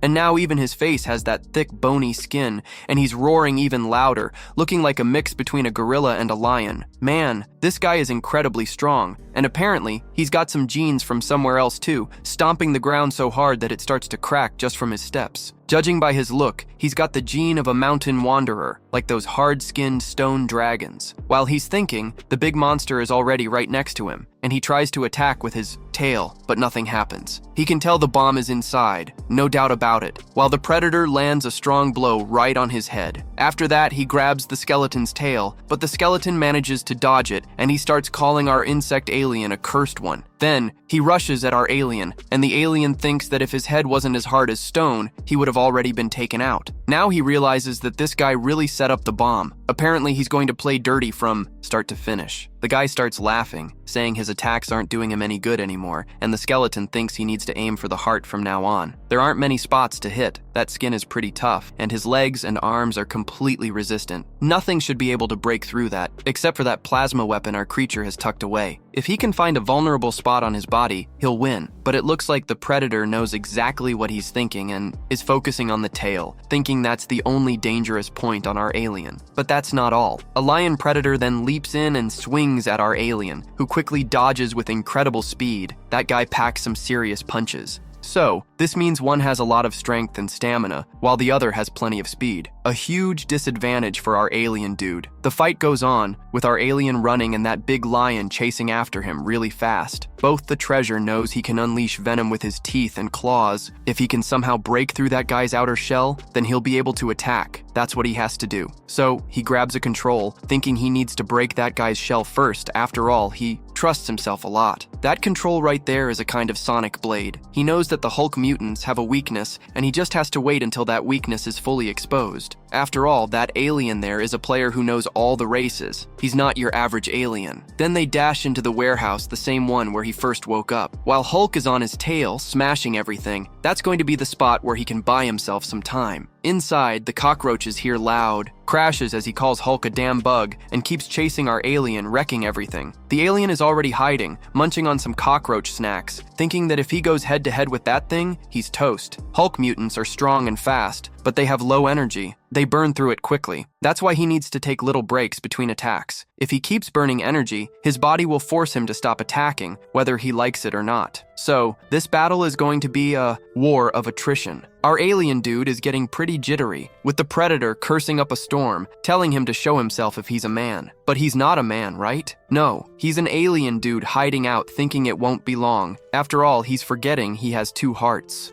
So, which heart is connected to the detonator? He's got a main heart on the left side and another one on the right. It's likely the detonator is in the main heart on the left. Wow, this guy's flexing two hearts, but he's pretty clever. So it's not a given that he'd put the detonator in the main heart. Suddenly, there's this hulking alien right next to our protagonist, who's no dummy and takes off running, while the Hulk chases him, calling for our extraterrestrial friend. The Hulk is really worked up, roaring loudly while the big alien goes into hiding again. Apparently, his weaknesses have greatly diminished thanks to the upgrades he received. Normally, he'd be totally wiped out, no doubt about it, but he just keeps moving. That said, he's a bit slower now. Maybe he hasn't fully shaken off his weak phase. Our big alien makes a massive leap toward the Hulk, who sees it coming, grabs a piece of metal from the ground, and hurls it at him, telling him to die in midair. Our alien tears through that twisted metal up in the air, dodging the trajectory, fully aware he can't go head-to-head. The Hulk is really pissed off and starts roaring even louder. Then, he swings with his right fist, coming dangerously close to hitting our alien guy. Seeing this as his chance and the opening he needed, he activates the hypersonic saber and just barely cuts past the Hulk's hand, leaving a nasty gash. After that, he goes in for a bite, trying to inject poison into the Hulk. The Hulk then flings our alien away, barking back at him for daring to bite. Now, that's the last straw, and he charges at the big alien, but just before he can land his blow, he feels something off about his body.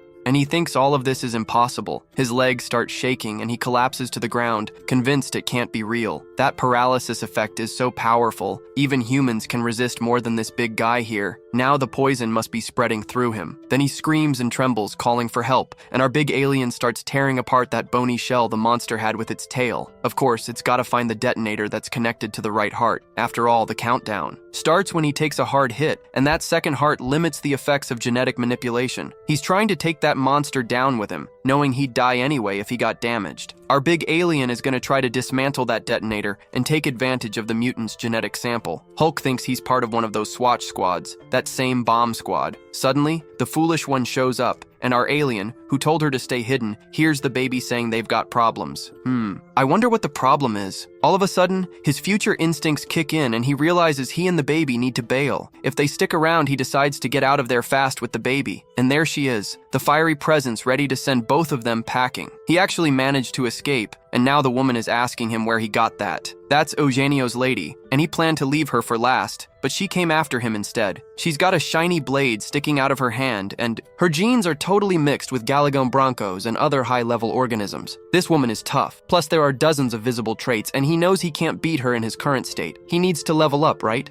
His whole body is warning her that she's tough as nails. If he confronts her, things are gonna get messy, so he has to back off and regroup. A monster calls her name, thinking she's the one who saved him, but she just says he did fine and drives her sword right through his heart. After all, she's not about to let him escape while the slime is watching everything, figuring out what to do. I mean, she just stabbed his heart, and the clock's ticking down to an explosion. He can't just attack her. Now, while he's busy observing how she acts and gathering all the info he can, her eyes are sharp, almost like they're from outer space, or could she be a demolisher? Then she looks at him and says she has a proposal. Since he looks a lot like her, she'll spare his life if he becomes her subordinate. In other words, she wants him to be her little psychopathic pet. Just imagine, our tough slime being someone's pet. After all, she's also a creature that relies on Genesis and could be the perfect master for him. Together, they'd be unstoppable. This means she and the Jinn are essentially asking him to become her slave. He then activates his sensors and thinks she's not lying. Does she have a reason to make this offer? That blade right there is Galaron's claw, and even his tough shell wouldn't stand a chance against that weapon. Plus, she's got plenty of other weapons that could take him out. So he leans against the ground, realizing that the smartest choice is to submit to her. She starts, smiling while he keeps his head down, saying he made the right choice. Meanwhile, Bubble, the slime, is telling our tough guy not to be afraid.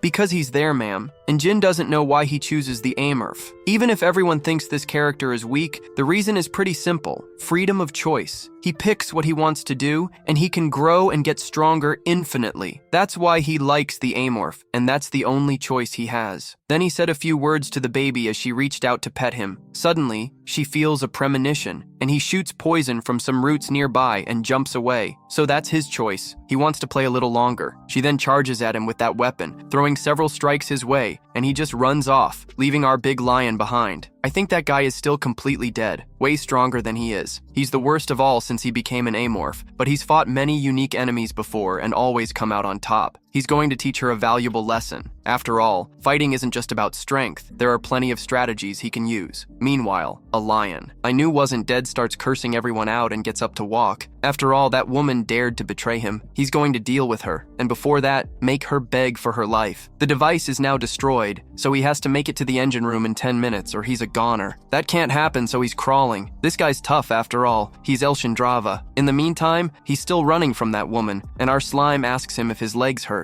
He quickly says everything hurts. That woman has X-ray vision in her eyes. It's a surprise attack with no chance of escape. Even if he hides, she'll find him easily. Besides her eyes, she has other sensory abilities. She's a born predator, and he's running out of time. After all, there's a bomb in the reactor, and she must have already figured that out. He's worried about the bomb because he's definitely planning to make a run for it in the escape pod. She might try to block the hangar entrance and then trap him. That's probably her strategy. And there she is, right in front of him. His hunch was right. So, she's going to unleash all her crushing power with her standard hunting tactics. She's using the same strategy he used against the pirates. It's like he's in a PvP battle. He keeps running, focusing on taking out another enemy instead of the bomb. After gathering more info, he decides to confront her. His attack and defense are way weaker than hers. How's he going to take her down? Then he gets an idea, that thing in the lab. He might be able to turn the tide with that. Once he absorbs it, he could use the abilities of a youthful body. After all, she has a skill called sword dance, the Galagone skill, which also has physical powers. In his current state, he has zero tolerance for physical power, but once he gets his youthful form, things are going to get serious. The leaf and that claw were just transplanted into Ryujin, so his shell should be able to handle it. A ranged attack would also come in handy, but he needs a lot of energy. He's running out of time and can't waste any worrying about it. Suddenly he stops and waits while the slime asks where they are. He just says he needs to grab something and starts looking around. It has to be somewhere nearby. Found it. He remembers that in the game there were all these buff notifications that popped up.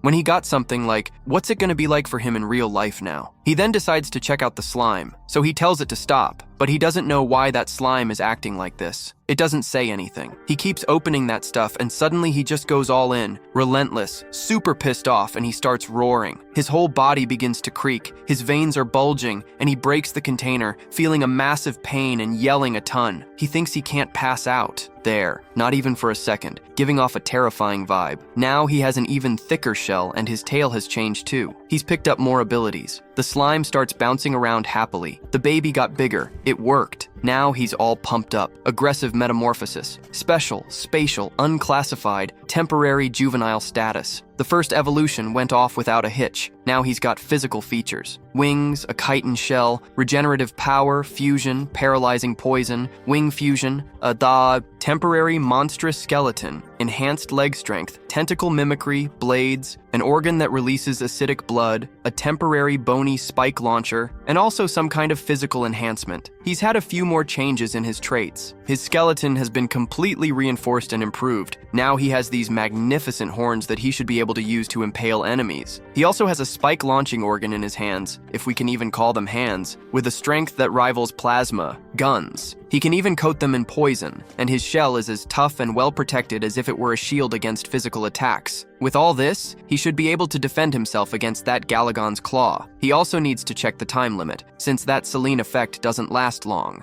5 minutes into the game, and he thinks it should be the same in real life. He then realizes she's within sensor range and decides to hurry. He needs to drain as much of her strength as he can before they fight, so he activates the connection. 5 minutes is a lot of time. He has to sort this out as quickly as possible, and there she is looking for him. She stops and watches as those glands spray some kind of poison. She starts smiling and cuts them all down with her power, causing a huge explosion. Apparently it didn't work, and she's already figured out where he is and is coming to meet him. He grabs the slime, telling it to hold on tight because they're about to run fast, and off they go. He's much faster now. She destroyed all his slime with a single sword slash. He then decides to lure her to where the reactor is. After all, she won't be able to fight at full strength in that location. She'll have to be super careful. Even one more shock could cause an explosion that would wipe everyone out. Even if she's really smart, there's no way she'll survive a nuclear blast, no doubt about it. And he keeps running. Just one more sector to go. Bam! There she is trying to block his path. He pulls out his Galagon sword and throws the slime away. She starts activating her power, sending several fire flashes from her sword in his direction. Some of those flashes hit his tough skin, and he feels the impact. He saw the direction of those attacks from her claw. Before this, he wouldn't have been able to see them. It's probably because of his super-powered organ. She notices something has changed, and he charges at her, but she's already smiling and changes the direction of her attack, landing a hit on his chest. He felt that hit again. She thinks he's way faster than before and throws a kick that doesn't land on him.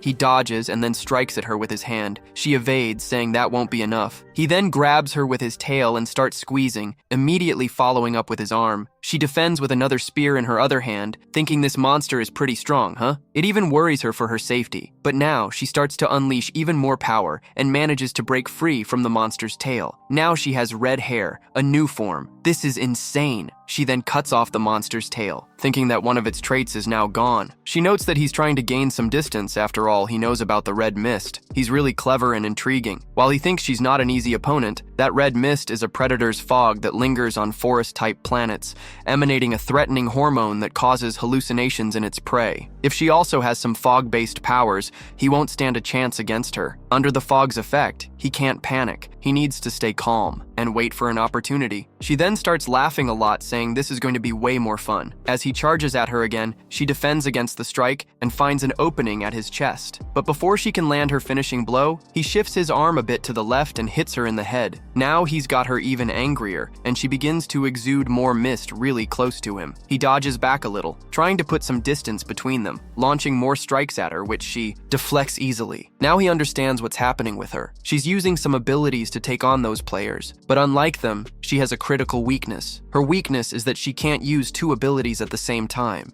At the same time, every time she uses one, she deactivates another and starts saying he's really getting on her nerves. Now, she's ready to send him to the land of the broken dreams and begins to grind her teeth, saying she's going to kill him, while he's just thinking about how long it'll take to switch powers. At some point, she's going to show a gap, and that's when her defense becomes completely vulnerable. He doesn't need to change his strategy at all, and starts moving towards her again, trying to corner her. Then, our slime begins to imagine a world that opened her eyes. This world was completely frozen and heavy. Some intelligent beings called it the deep sea. That was her home, an environment with low temperatures and high pressure, but she thought it was a place that wasn't so bad. There were others protecting her like a society, and they were weak. They always had to live in fear. In many cases, she realized there were species with special powers, so she used them to defend her own kind from predators. After a while, she became the supreme leader of the entire group. group. But unfortunately, her life didn't last long because she had to share food and sleep with the whole group. That was all the happiness she ever had. In the moments that followed, her happiness came to an end when she heard others screaming and machines grabbing them from the depths. She desperately wished she could fulfill all her duties as the group's leader and began to exude power. She wanted to protect everyone with her abilities and started breaking those tentacles that she thought were meant to keep everyone safe. But unfortunately, it was no use. One of those tentacles grabbed her from the depths, and in the following moments, no miracle happened.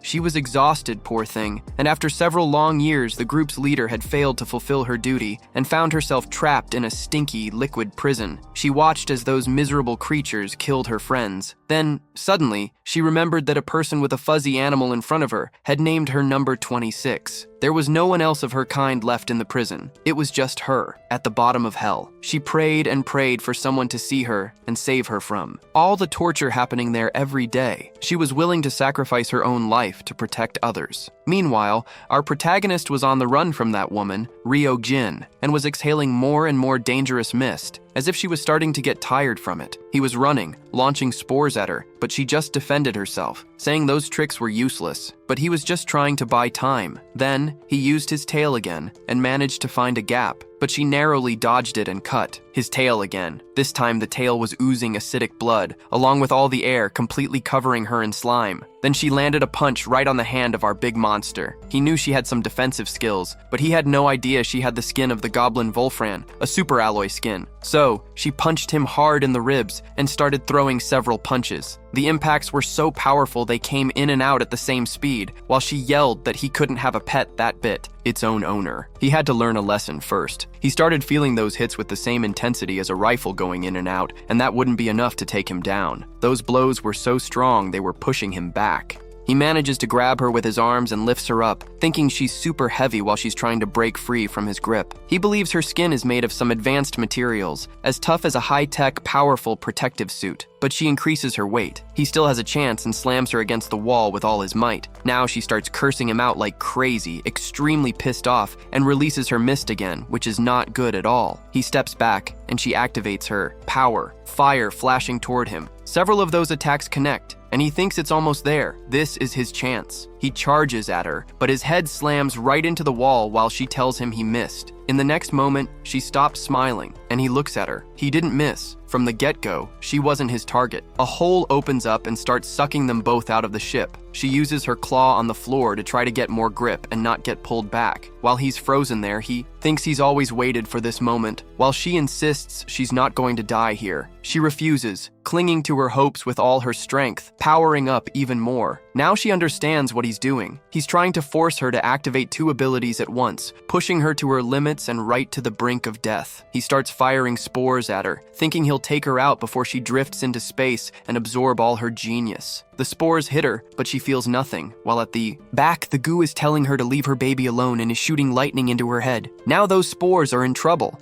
And the lightning strikes her right in the head, and she bursts out laughing as she flies into the void. The baby also heads towards the void, but gets caught by our monster first. He then grabs her with his tail too, thinking there's no way he's going to lose to her. That just can't happen. He tells that goo to hold on tight and not let go, and she just replies that she won't. Apparently, some physical energy just shot out from the tentacle. It must be 26 or so, and before he can finish his thought, he thinks about something else. First, he needs to get out of that spot. He continues dragging her along, steaming, because it's not an easy task. The ship's maintenance system seems to be working, even with a hole in the structure, but that should have been fixed by now. Or there should have been some manual protection in the damaged area to stabilize it, but there's almost no one on board except the pirates, and they probably don't know what's going on. After all, they're too busy hiding it from him. That ship's about to blow up any second. Our slime wonders what happened to his arm. Apparently, the effect of the little charm is fading, and it doesn't hurt at all to go back to his original form. He thought it would last longer, but he got something even more important than that, his newest meal. Here's the deal. In the game, Megacorp players have over 100 Genesis. All of them are hard to get. Jin is an NPC with a high player level. She probably has plenty of Genesis for him to absorb. As soon as he eats her samples, he'll gain 3 or 4 levels more, and he doesn't even care if he doesn't get anything else. He'll also snag Galagon's claw. He starts to activate his gluttony, but before he can go ahead, boom, his premonition pops, realizing that when he starts to devour,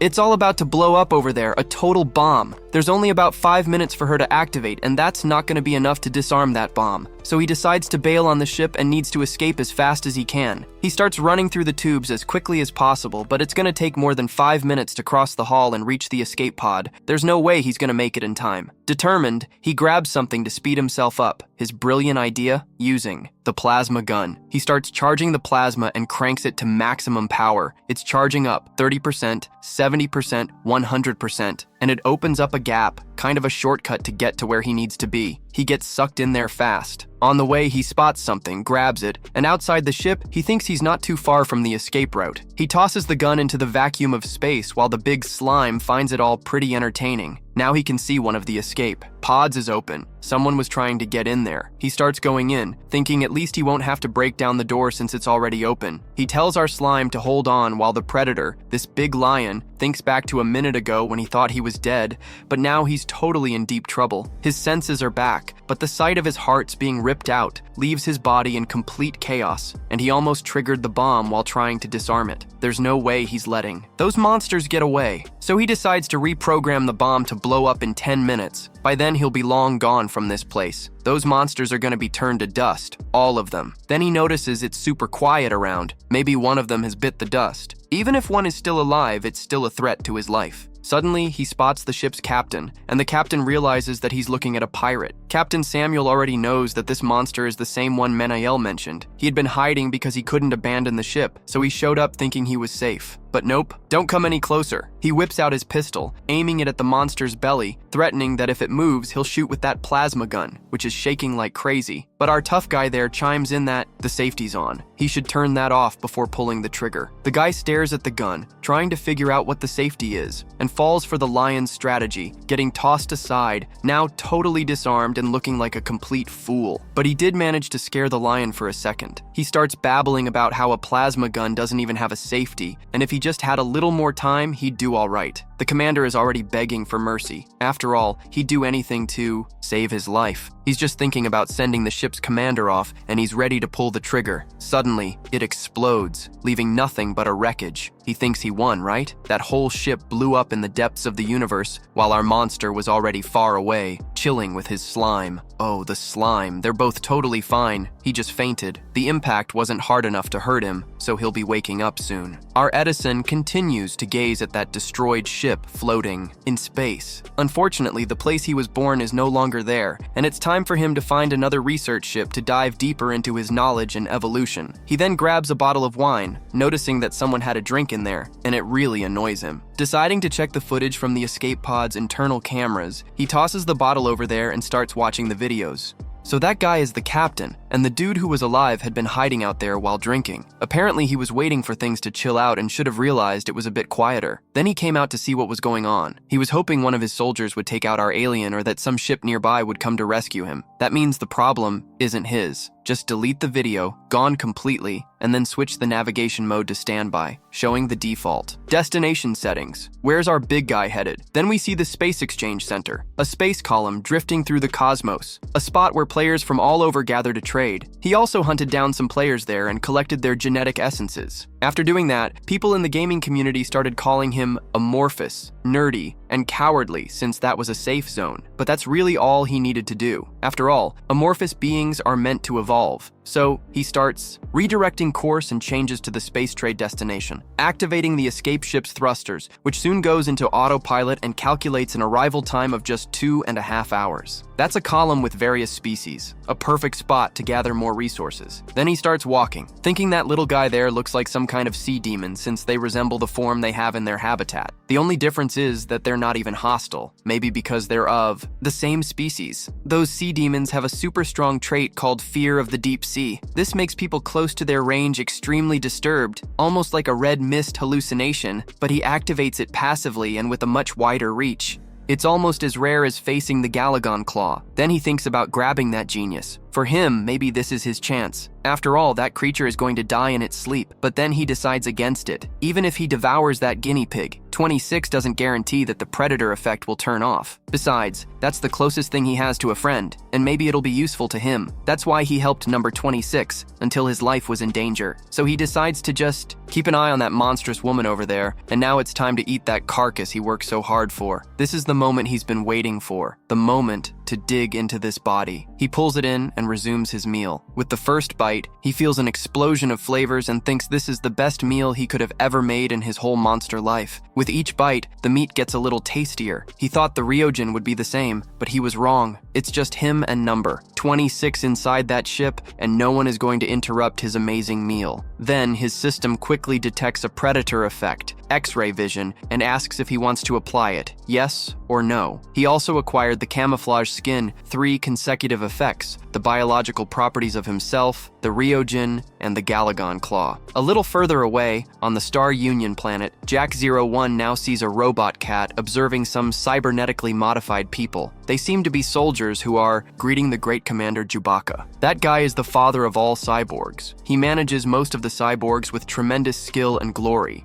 The cat then moves away a bit. Suddenly, a bunch of beeping starts echoing in that room. Someone starts coming out of a pressurized capsule, screaming and covered in smoke. That's a cloned body. They had no idea they were going to end up in a clone's body, but this body doesn't seem like theirs at all. They step out of the capsule and ask their system to display all the modifications that clone has. Soon, they realize that a lot of the modifications haven't been updated. They lost many. Geniuses. Unfortunately, they lost all the geniuses they collected, and their plan is completely in vain. They become increasingly enraged, smash the machine's panel, and start cursing at that alien, threatening to rip all its brains out. Meanwhile, back in the Special Commercial District's port area, a guy is chilling, listening to music when someone calls him, saying that a getaway ship from the Megacorp has entered Area 7. People have tried contacting it several times, but no one has gotten any responses. If he could just swing by and check things out since the ship is on autopilot. So, he heads over there to take a look while wondering what that capital is like. He arrives at the machine, and it looks super expensive to him. He plugs an energy cable into the ship and opens the door. Inside, it's an absolute mess in a completely dark place, so he turns on his flashlight and starts looking around. There's slimy stuff everywhere, and a horrible stench. Suddenly, some kind of goo starts dripping down from above, and before he even realizes it, he finds himself in a ditch a little further away. People start wondering where that guy is. He was supposed to show up early today, but another person already sees him up there and calls his name. They completely miss what's happening.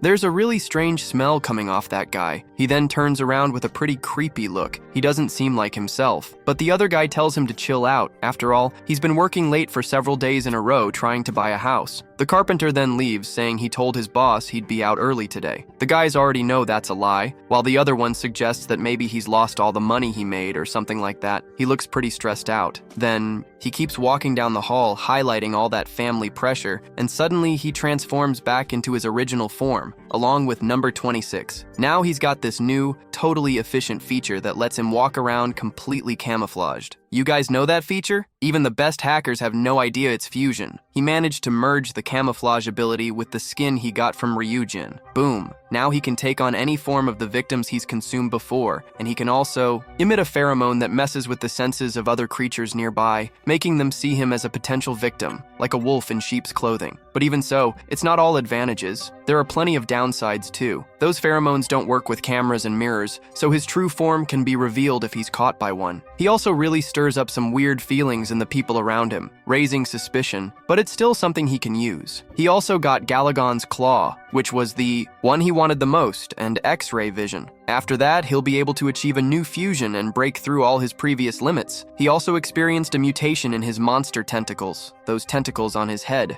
They suddenly started growing, and now they look a lot like the tentacles of a gargoyle, commonly known as space dragons. He doesn't know how to get that genie out, but it probably came from a river, right? For sure. Now he's got 4 superpower traits, and once he hits his new young transformation, he's definitely going to get a bit stronger and be able to gain another kind of overpowering super ability. As he keeps tightening his grip on our number 26, grumbling about the strength he's exerting, our protector then apologizes and keeps thinking he's been around in the game reality for way too long. Now he's in real life, right there in the TNC shopping mall, a pretty swanky looking place on the outside, but dead on the inside. That's the real reason why he picked this spot. Here's the deal. He's split between several administrative districts, and one of them is the central one. There's a commercial district in the middle, a residential area on the left, the administrative hub right in the center, and the port district on the right. And way back there's the entertainment distribution center. The residential and entertainment port districts have super low security, and that entertainment hub is where citizens unwind with hired help. There are always combat androids ready to snag some criminals. And there's the residential neighborhood where a slum is located, and folks are always going missing around that area. So that's where he's planning to hide out. After all, he only has to worry about the android hunting for criminals, that's it. But how's he gonna get there? There are a lot of eyes on him right now. Here's the thing, he could take the sewers or the underground highway. In the end, they didn't have enough water to fill that place up.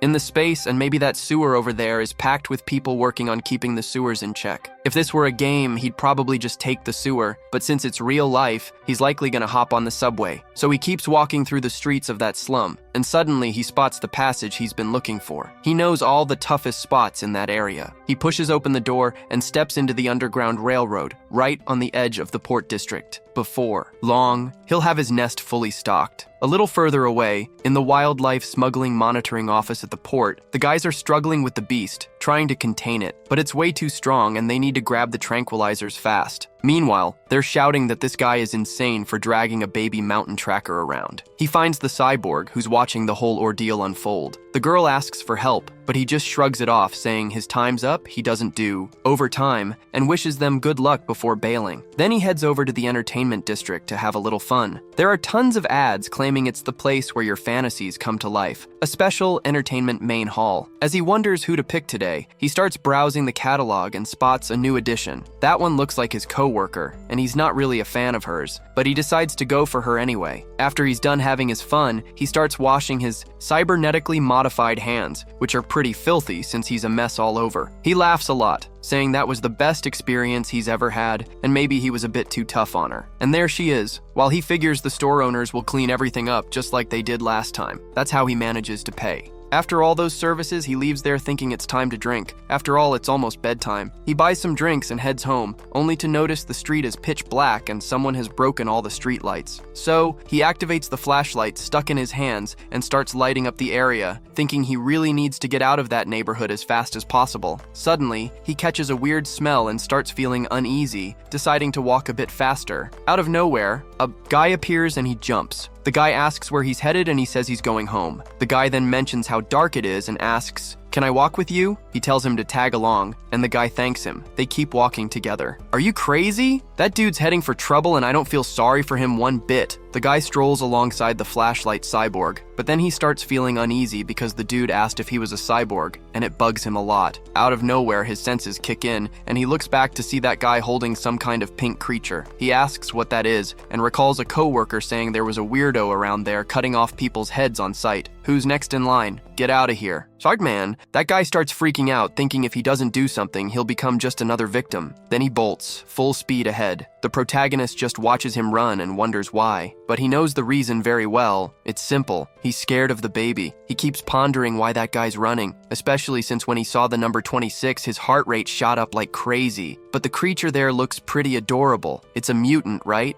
But it's not too different from your average mutants, and he remembers that guy saying he was a cyborg, while realizing that all the psionium effects have worn off. He needs to eat another cyborg to level up to juvenile, and that cyborg is exactly the victim he needs. As the guy keeps running full speed, he thinks he's far away enough, heads home, shuts the door, cracks open a drink, and starts chugging. It's all just mega nonsense. He then tosses the bottle in the trash, plops down on the couch, and turns on the TV. It starts blaring that it's the same old stuff on the screen, and he's fed up with it already. His building is the only one lit up now, while he grumbles about needing to make more money. But he's the same guy who didn't want to work overtime. How's he gonna make more money? Meanwhile, nearby, there's him, our little monster, all set for the kill.